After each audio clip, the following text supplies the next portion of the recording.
Olá, agradeço aos que estão caminhando juntos nessa jornada de aprendizado que eu estou impulsionando com vídeos sobre direitos humanos em nossas redes sociais e páginas, tudo na internet.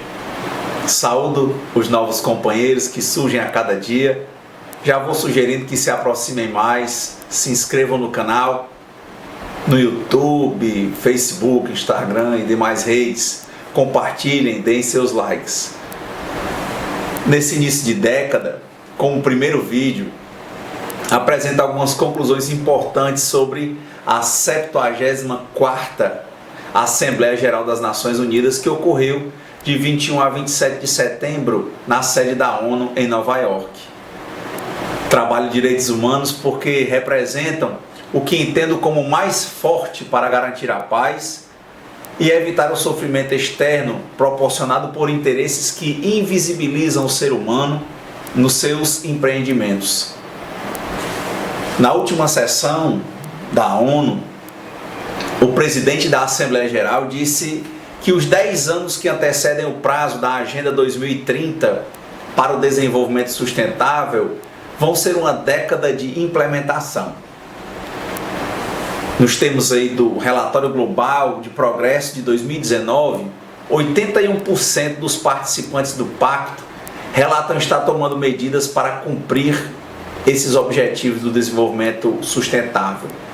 A grande preocupação no tema parece a percepção com as lições da história dos três porquinhos, né? Naquela história que conta que a mãe vê os filhos já grandes e diz que eles têm que seguir suas vidas e cada um ela orienta, né? Vão para a floresta, cada um vai construir sua casa. E como cada um vai construir sua casa, ela orienta que eles tenham cuidado, até porque lá tem um lobo na floresta. E um deles, todos ansiosos para brincar, ainda não saíram, realmente se desligaram do lado da mãe, e eles, cada um a seu tempo, corre para fazer sua casa. O primeiro, muito avexado para brincar, ele faz a casa de palha e vai brincar mais rápido. O segundo já procura algumas madeiras e faz uma casa de madeira. E o terceiro, já é um pouco mais cauteloso, segue mais os conselhos da mãe e faz uma casa de alvenaria, né, de cimento e tijolos. No final da história, todo mundo sabe, esse último demorou mais a ir brincar, acabou indo brincar, teve mais trabalho, contudo, teve mais proteção e no final ele acabou protegendo os outros, né? Então esse é um ponto que a gente traz de reflexão para esse momento que a gente está vivendo, inclusive com as dificuldades que tem acerca de pensar o diálogo social a nível interno, de pensar o diálogo internacional, a paz entre os povos, de refletirmos sobre os impactos da guerra. E aí é uma reflexão para nós nesse momento. Um momento grave, né, mundialmente. Falávamos em outros vídeos da questão dos 74 anos apenas do fim da Segunda Grande Guerra Mundial, dos mais de 70 milhões de pessoas que morreram, populações dizimadas, culturas, etnias, e depois já vieram vários outros tipos de guerra, teve a guerra no Golfo, e agora a gente exatamente amanhece com a notícia que um grande país, né, um dos grandes nomes bélicos internacionais que estão nesses conselhos diretivos, potência industrial, potência bélica, ataca com drones e mata um dos líderes de outro país dentro do estado lá que ele estava em uma reunião. Quer dizer, um ataque a míssil com drones, e matou pessoas. E aí diz que vai ter os 3 dias de luto em razão desse comandante deles lá, e depois vem a vingança. Então é algo que continua sem parar. Quer dizer, a questão do diálogo, que é a mais difícil, da reflexão, de algo amadurecido. Quer dizer, mais a gente avança tecnologicamente, mas a nível de evolução humana, do ser humano, parece que a gente está no mesmo ciclo, os mesmos ciclos que aconteceram com o Império Romano, com a tentativa de um império domínio mundial babilônico, francês por Napoleão, depois nazista, americano, britânico. Quer dizer, a coisa sempre continua, as pessoas indo pelo mesmo caminho, esquecendo das tragédias e mazelas que as guerras geram. E aí, já estamos aí começando 2020, uma nova década em que estava se discutindo na sessão da ONU que nós vamos apresentar nesse vídeo, uma discussão sobre paz, sobre desenvolvimento sustentável, sobre dignidade da pessoa humana, e cada vez mais as intempéries sobre guerra vêm. Então agora foi um ataque já em resposta a um outro ataque que tinha sido feito por esse estado ao outro, a uma embaixada. Antes já vinha outro ataque e assim vai. É um ciclo infindável de luta e que demarca exatamente a questão da falta de amadurecimento, a falta de percepção, a falta de diálogo social, não é? A questão da conciliação, da mediação desses conflitos, da própria arbitragem, o conhecimento dos tribunais internacionais, mas na hora de acirrar os ânimos, a coisa fica cada vez mais difícil e demonstra realmente a falta de evolução filosófica, psicológica do ser humano, né? Continuamos seguindo os mesmos ciclos de desenvolvimento econômico, tecnológico, material e de, às vezes, apatia no desenvolvimento do pensamento filosófico, do pensamento político, né? Então, seguimos aqui para esse vídeo para a gente relembrar o que é que ficou como pauta na 74ª Assembleia Geral da ONU, agora nos fins de 2019, mesmo com essa situação fática, difícil, que aí está já a inquietar o mundo e a ONU inclusive. As conclusões da história dos porquinhos, nós sabemos que foi mais exitoso o que acabou acolhendo os mais apressados. É a questão que a gente está comparando aí com o caso Irã e Estados Unidos. É um paralelo relevante, pois pensar em fazer algo mais sólido, mais resistente, protetivo e sustentável dá mais trabalho e retira um pouco do tempo da brincadeira, dos negócios, da política, leva a sair do meio setorial individual para o pensamento que pode evitar o sofrimento da humanidade por mais tempo e o desenvolvimento sustentável incentivado pela ONU para os 10 anos que ora se iniciam. No material que eu produzo, eu dou ênfase à ONU, à Organização Internacional do Trabalho, à OEA, a outros espaços democráticos mundiais, porque congregam muitos países do mundo com interesses que impõem consensos que passam pelo cumprimento do respeito à dignidade da pessoa humana. Destaca-se a ONU e a OIT, uma vez que a primeira conta com 193 Estados-membros e os 184 da OIT, que é uma das agências focadas no trabalho. Ambas são dirigidas por essas potências bélicas industriais no mundo. Sou Clóvis Renato, um advogado e professor que atua em questões de efetivação dos direitos fundamentais e humanos, com resultados exitosos há alguns anos quanto aos direitos individuais e coletivos, em âmbito sindical, associativo e outros. Procuro cumprir o que tenho aprendido na graduação até o doutorado em Direito. Atuações junto aos tribunais, salas de aula, assembleia e contato com milhares de pessoas nos materiais que publico na internet. Os precedentes e reflexões que utilizo se confirmam nas decisões das Nações Unidas e na prática jurídica e social diárias, inclusive com êxitos em projetos sociais e ações judiciais no Brasil que tenho ganho com meus parceiros, beneficiando coletividades, facilmente material encontrado em buscas pela internet.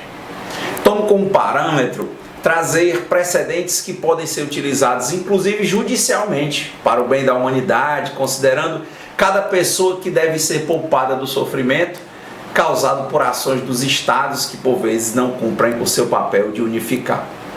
Eu sou como você, inserido no meio ambiente, no sistema econômico e muitas vezes intrigado com questões como trabalho, dinheiro, consumo, como fatores importantes na vida humana.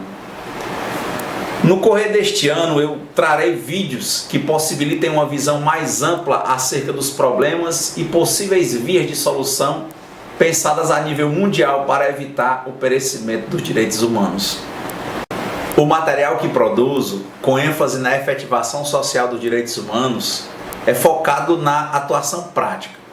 De modo estruturado, é escasso na internet e não sei até quando continuarei a publicar, mas por hoje apresento este vídeo que pretende inspirar o caráter transformador em você. Já são milhares de envolvimentos em nossos vídeos, entre visualizações, likes, compartilhamentos no Facebook, Instagram, YouTube, que justificam e dão energia para que eu continue nesta caminhada de transformação e tão criativa. Me anima a familiaridade que os temas têm gerado para os que estão inscritos, recebendo as publicações, e aos novos membros que nos buscam material. Estou alegre pelo recebimento nos temas apresentados, o impacto que causam a cada pessoa individualmente considerada, como aptidão à transformação. Me surpreendo com a dificuldade que temos de ver que o desenvolvimento deve ser racional, focado no humano, e que o bem deve atingir a todos, algo que não é possível fazer nesse sistema econômico sem limites, ainda que mínimos, à liberdade, principalmente no mercado. Fico mais surpreso ainda que os consensos, os pactos multilaterais, a efetivação dos direitos humanos e a democracia em 2020 estejam perdendo a defesa a nível mundial diante do desprezo e do desconhecimento pelas pessoas. Entendo que cada um deve pensar como quiser e deve utilizar meu material para melhor compreender o contexto humano nesse sistema econômico, nessas questões da atualidade. Observo com atenção, procuro compreender a realidade e mudar para melhor, respeitando e ficando atento a tudo o que vier de diferente. Não nego que fico emocionado ao ver pessoas comentando minhas criações como algo que ajuda na melhoria da vida da humanidade como um todo. Convido você a assistir este vídeo sobre as principais conclusões da 74ª Assembleia Geral da ONU, com minhas considerações certamente similares à sua em muitos aspectos e também divergentes em outros. Algumas coisas faltarão, obviamente, pelo tamanho desse vídeo. Nós não temos a pretensão de esgotar os assuntos, mas apenas de fazermos a provocação, de levantarmos a problemática para que a pessoa possa sentir, sentir o seu chamado, a chamada da jornada do herói, como diz o Joseph Campbell. Uma vez que, às vezes, o material mais aprofundado, para os que já nos acompanham sabem, nós ministramos, eventualmente nós lançamos cursos. Esses cursos têm um tempo que a gente lança e fecha as inscrições exatamente para que as pessoas possam participar e que eu possa dar mais atenção. Geralmente os cursos são online, alguns presenciais, alguns online e presenciais, mas a maior parte deles a gente tem feito online, com um ou outro webinar, um ou outro momento em que a gente dialoga ao vivo com os nossos colegas. Então, quando a gente lançar, a gente avisa por aqui, mas no momento nós vamos fazendo essa provocação diária e trazemos a discussão da 74ª sessão da Assembleia Geral da ONU, que aconteceu de 21 a 27 de setembro de 2019. Lá se tratou dos Objetivos do Desenvolvimento Sustentável. Nós sabemos, como vimos no vídeo anterior, que o papel da ONU é a questão da paz, da reestruturação mundial, do desenvolvimento otimizado dos povos. E vemos que há um problema de diálogo ainda entre as pessoas. Há um grande desenvolvimento tecnológico, mas a nível humano parece que continuamos sem nenhum avanço. Olha, como dissemos aí, hoje a grande notícia na mídia é exatamente o bombardeio de um general de um determinado estado por outro país, que assume a titularidade disso. Na semana retrasada por aí, tinha havido um ataque na embaixada desse país. Dias antes havia um ataque do país que matou 25 pessoas. Então, quer dizer, é um ciclo que não para. Anos antes houve lá o 11 de setembro com atentados às Torres Gêmeas. Outros anos antes já havia a discussão da Guerra do Golfo, a questão da ocupação do Iraque. Então, Afeganistão, Vietnã, Segunda Guerra Mundial, quer dizer, um mundo em constantes conflitos, e é imprescindível a questão dos pactos multilaterais, relembrando que pactos estes que têm a ver com direitos que são pautas universais que têm que ser cumpridos por todos os países, respeitados por todas as pessoas do mundo, e que deve haver um esforço para que todos os países ratifiquem, tanto que eles começam lá com o Tratado de Versalhes, especificamente, na questão do artigo 427, com a criação da OIT, e depois se intensificam com a ONU. Tem também as questões dos tratados de Genebra, a questão dos feridos, dos presos de guerra, então, situações que a gente viu no vídeo anterior. Então, nesse momento, nós vamos discutindo aqui o que foi apresentado lá nos países, na Assembleia Geral da ONU. E é importante aqui que a gente veja que tem a questão da Agenda 2030, a questão do desenvolvimento sustentável, é uma preocupação muito grande da Organização das Nações Unidas com a questão da empregabilidade, do emprego formal, da sustentabilidade, da manutenção da paz, tanto interna quanto internacional, as pessoas se manterem ativas, buscando a sua sobrevivência, né, em paz. É um momento, eles discutem, e também foi um momento de comemorações. Houve os 30 anos da Convenção dos Direitos Humanos ligados à criança. Esse é o tratado mais ratificado da Organização das Nações Unidas. Só tem 193 países a ONU e 196 países a ratificaram. Os Estados Unidos não ratificaram ainda, mas nesse momento se comprometeu que vai invitar mais esforços para a ratificação. Também foi discutido aqui os 17 Objetivos para o Desenvolvimento Sustentável, que acho que são importantes que a gente apresente um vídeo específico sobre isso.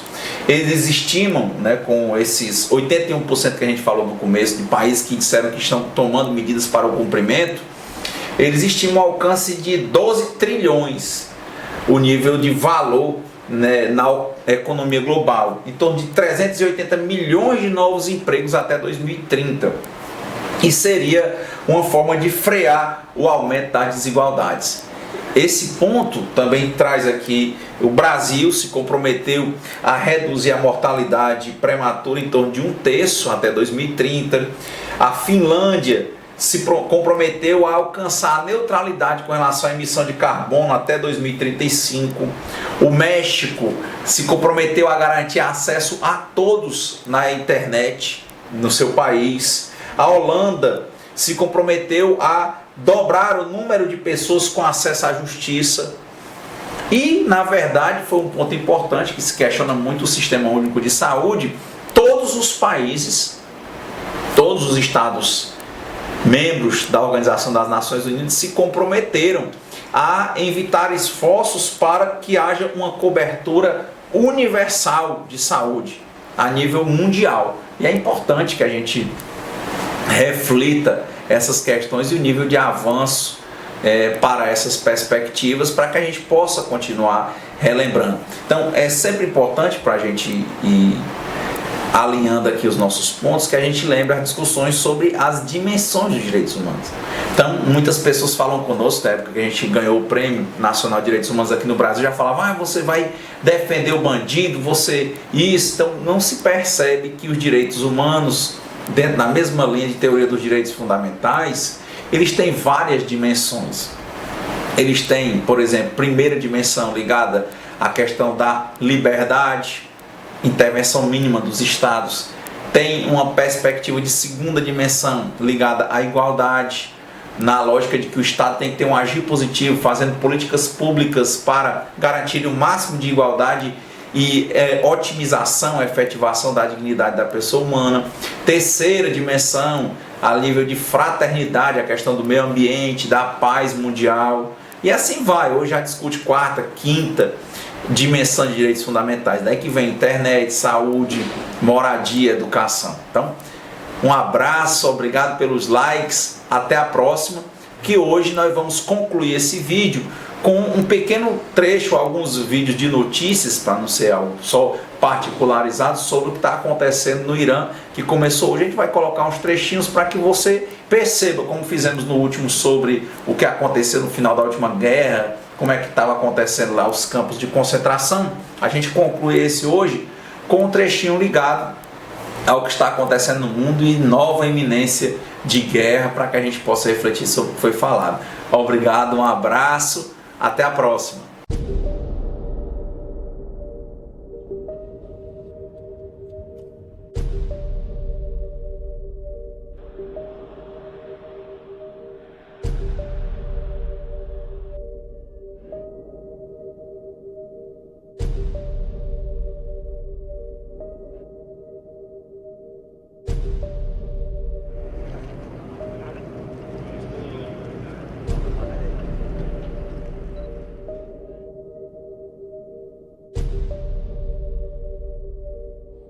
پاسخ به ایران خواهیم داد. اولا غلط میکنید.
States like these and their terrorist allies constitute an axis of evil, arming to threaten the peace of the world by seeking weapons of mass destruction.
This What has happened today with the attack on Baghdad airport and the killing of Qasem Soleimani, as well as a senior Iraqi militia commander, has turned this into a completely different game, a completely different and more dangerous crisis.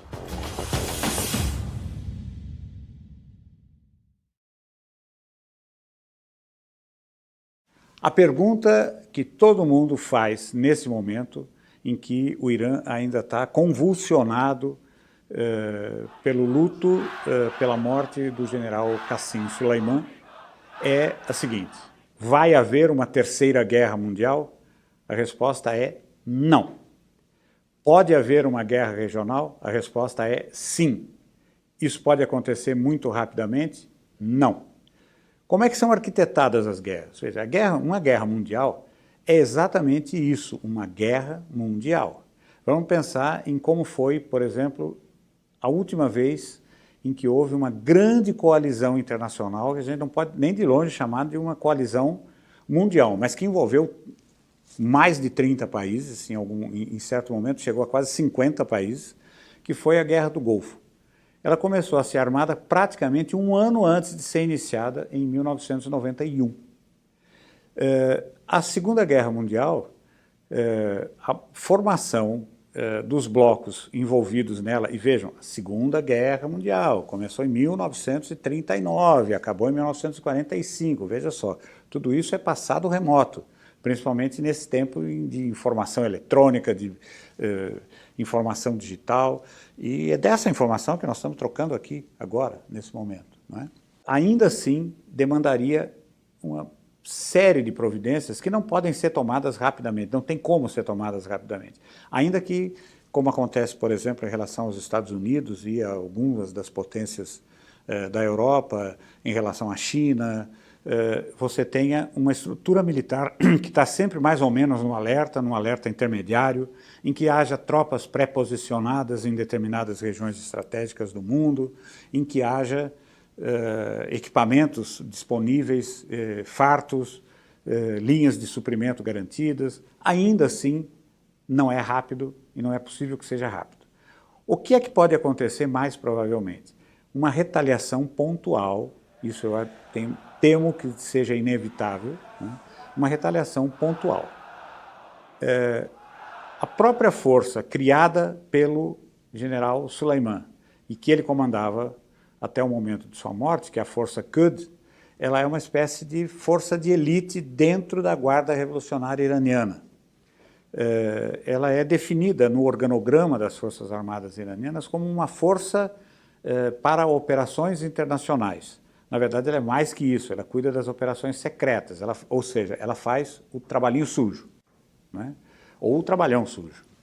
Ela cuida exatamente desse tipo de coisa. Ela pode armar atentados, ela pode, por exemplo, coordenar uma série de atentados simultâneos contra várias embaixadas dos Estados Unidos espalhadas por vários lugares do mundo. E veja bem, não há muita diferença entre um atentado contra uma embaixada americana no Oriente Médio e uma embaixada americana na América do Sul. É muito mais fácil. O impacto é muito semelhante, principalmente se for possível identificar claramente a autoria, reivindicar a responsabilidade e, ou seja, eu dei o golpe, não é? Quer dizer, a pancada veio da força X. Quer dizer, então isso pode ser em qualquer lugar do mundo. Esse tipo de coisa pode acontecer e, naturalmente, pode haver, e sim, nesse momento, o clima é favorável a uma guerra que teria como cenário, provavelmente, o Iraque devastado, não é? E envolveria uma coalizão talvez europeia, certamente ali da região, envolvendo a Arábia Saudita, envolvendo Israel, envolvendo, que parece difícil, mas não é tão difícil assim, Egito, talvez Jordânia, os Emirados e, naturalmente, fortemente os Estados Unidos. Quem é contra? As outras duas superpotências, Rússia e China, que têm outros interesses nessa região e que não se combinam muito ali. Esses interesses não se combinam com os interesses americanos e europeus. Então a coisa fica realmente mais complicada do ponto de vista da formação de uma força capaz de criar um mega conflito, essa coisa toda. Uma luta convencional ali, veja, o Irã é uma potência. Tem 1 milhão de homens prontos para entrar em combate, tem uma força aérea significativa, tem equipamentos que ele próprio desenvolveu, porque desde 1979, quando houve a queda do Shah, o último imperador, né, ele vem se preparando para ter equipamentos de primeira linha, investe em 125 centros, tem 125 centros industriais dedicados estritamente à produção de material para as Forças Armadas. E nesse inventário se inclui um número que já foi estimado em 1.000 mísseis, deve ser maior que isso. Claro, nem todos têm alcance intercontinental, não se sabe nem se alguns deles têm esse alcance, mas com certeza eles podem causar muito estrago ali na região, num raio de 3.000, 5.000 quilômetros no máximo, mas 3.000 já é mais que suficiente.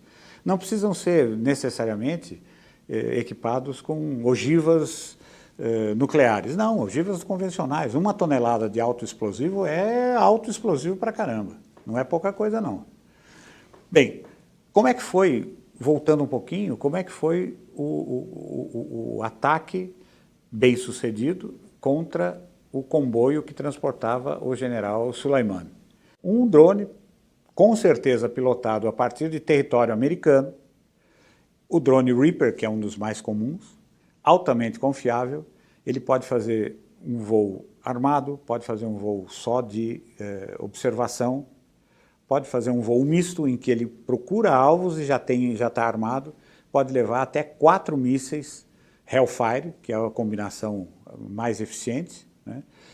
O Hellfire surgiu como um míssil anti-blindagem e acabou sendo um míssil, é empregado hoje como um míssil de uso geral contra alvos pontuais, como é o caso, e ali foi o comboio, o general vinha da Síria, voltando para o Irã, fez uma escala, passou pelo Iraque, estava indo de volta para o Irã, o comboio que o levava tinha carros blindados, essa coisa toda, mas contra os mísseis Hellfire disparados numa distância, enfim, disparados ali, não havia nada que ele pudesse fazer realmente.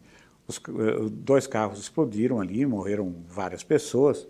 Há dúvida em relação ao número final, que seriam 7, 8, 9 talvez, enfim. Enfim, o fato é que o general Qasem Soleimani também morreu com ele, o líder de uma milícia paramilitar iraquiana, apoiada pela força Qom, que é a que ele criou, não é? E o resultado é esse tumulto todo que está se vendo nesse momento. Quer dizer, então, a tecnologia militar americana, muito bem empregada nesse caso, funcionou e o que temos hoje é um mundo em convulsão. O presidente Trump, que autorizou e já começa a capitalizar isso nas suas redes sociais, está sendo muito criticado dentro do seu próprio partido, porque o que se acredita é que o momento foi inoportuno. Ele está iniciando a campanha para a reeleição em novembro desse ano, 2020. Os números são totalmente favoráveis, a economia está em recuperação, o desemprego está caindo, os números das intenções de voto continuam estáveis e favoráveis a ele. A campanha do impeachment ficou clara que atingiu o teto e não pegou o eleitorado, né? Pegou apenas uma pequena parte do eleitorado, e ele não precisaria passar por esse desgaste agora. Talvez seja uma maneira cínica de pensar, porque se havia um interesse, como a Casa Branca está reafirmando a cada vez que se manifesta a respeito do assunto, se havia um interesse em criar, em deter o líder de um movimento armado, definido como terrorista definido como terrorista pelo governo americano, e que se preparava para cometer atentados contra interesses, pessoas e instalações dos Estados Unidos o momento não poderia ser mais oportuno. Ou seja, este problema, a discussão em torno dele e suas consequências estão longe de chegar ao fim.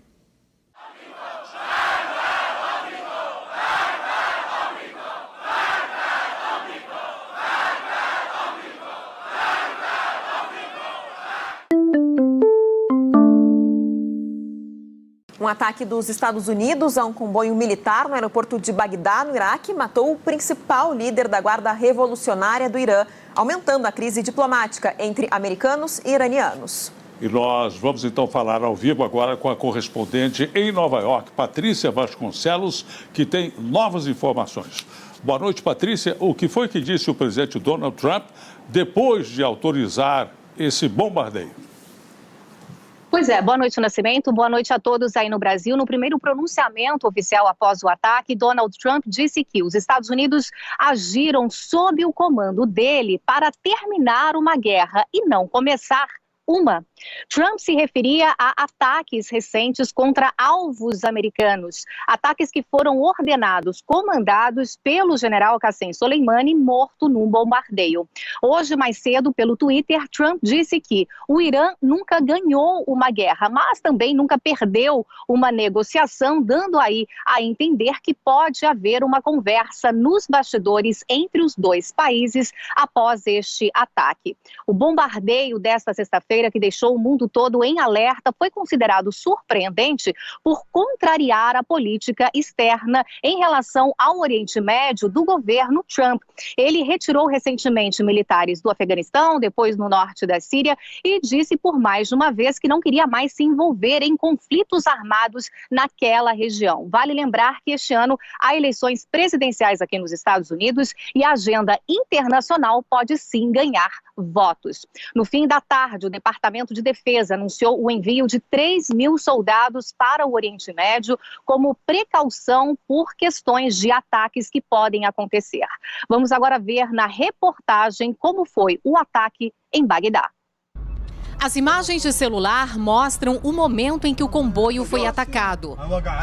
Grave, são 2 carros, estão queimando, diz o motorista que passava pelo local. Fotos com melhor resolução revelam o que restou dos veículos atingidos por 3 mísseis disparados por drones no aeroporto da capital iraquiana Bagdá nas primeiras horas desta sexta-feira. Qassem Soleimani, de 62 anos, foi o alvo principal dos americanos, que mataram ao menos outras 6 pessoas no bombardeio.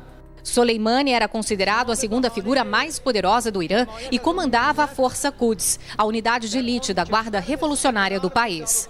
Para os Estados Unidos, que horas depois assumiram a autoria do bombardeio, foi Soleimani quem aprovou a tentativa de invasão à embaixada americana na capital do Iraque esta semana. O Pentágono afirmou ainda que ele é responsável pelas mortes de centenas de americanos e planejava atos de violência contra diplomatas e militares dos Estados Unidos que servem no Iraque. Entre as vítimas do atentado no aeroporto está também Abu Mahdi al-Muhandis, líder das Forças de Mobilização Popular, milícia iraquiana xiita apoiada pelo Irã e pelo general Soleimani. Na reunião desta sexta da Assembleia dos Peritos do Irã, instituição religiosa que nomeia o líder supremo do país, lágrimas e um grito ecoado com força: morte à América.